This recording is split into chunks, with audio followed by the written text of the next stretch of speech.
Nagsangkutsa ako ng garlic, mga kapatid. Ayan, brown na siya. Then, ilalagay na natin yung ating hipon. Ayan, lalagay na natin yung hipon.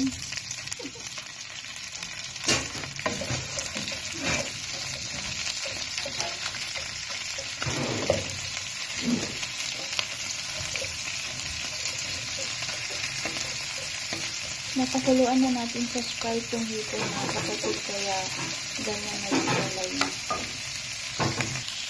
Maglalagay na tayo ng oyster sauce.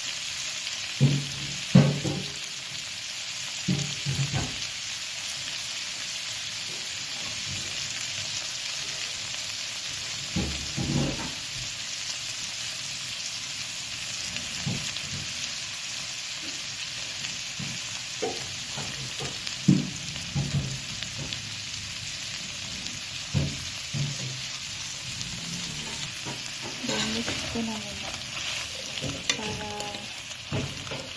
mag-absorb yung lasa ng ating shrimp.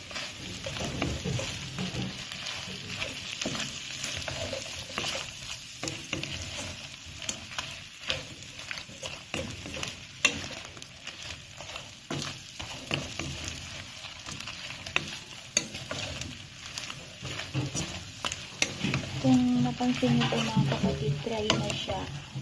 Ayan. Dry na kasi dinray natin yung ating shrimp. Yung pagpakulo natin sa Sprite, dinray natin after. Kasi masyadong nagsasabaw siya.